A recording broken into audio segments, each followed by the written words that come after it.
ত্রিভুজ প্রেমের বলি হলেন রংপুরের ব্যবসায়ী আশরাফুল। বন্ধু জরেজের প্রেমিকা শামীমার সাথে যৌন সম্পর্ক করতে চাইলে রাগের মাথায় তাকে খুন করেন জরেজ। জরেজকে গ্রেপ্তারের পর এমন তথ্য জানালেন ডিবি প্রধান। অন্যদিকে প্রেমিকা শামীমাকে গ্রেপ্তার করেছে র্যাব। বিস্তারিত ওয়ালিদ সিদ্দিকীর রিপোর্টে। এ যেন ত্রিভুজ প্রেমের গল্প। জরেজ আর শামীমার মধ্যে প্রেমের সম্পর্ক। জরেজের স্ত্রী জেনে যাওয়ায় ঘনিষ্ঠ বন্ধু নিহত আশরাফুলকে দায়িত্ব দেয়া হয় জরেজকে পরকীয়া থেকে ফিরিয়ে আনার। তবে ঘটে উল্টো ঘটনা। আশরাফুল নিজেই পা দেন শামীমার প্রেমের ফাঁদে। 11 নভেম্বর 3 জন মিলে বাসা ভাড়া নেয় শনিয়াকড়ায়। সেখানেই আশরাফুল মিলিত হতে চায় শামীমার সঙ্গে। সেখানেই বাদ সাজে জরেজ। রাগের মাথায় হত্যা করে আশরাফুলকে।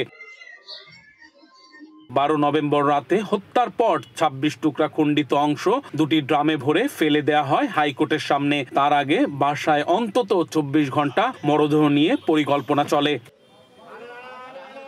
ডিবির হাতে গ্রেফতারের পর নিহতের বন্ধু জরেজের মুখ থেকেই বেরিয়ে এসেছে এমন নির্মমতার কাহিনী।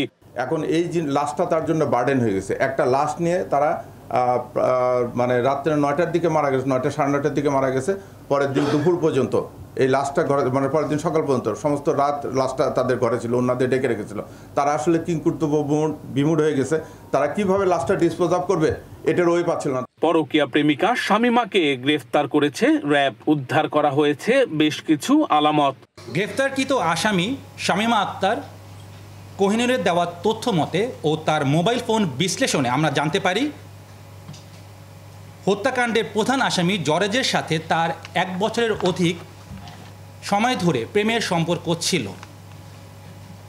জরেজ শামীমাকে জানায় তার এক বন্ধুর প্রেমের ফাঁদে ফেলে ব্ল্যাকমেইলিংয়ের মাধ্যমে 10 লক্ষ টাকা আদায় করা সম্ভব।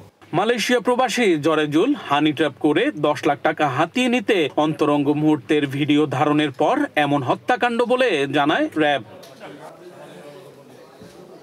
Walid Siddiqui, Asian television, Dhaka.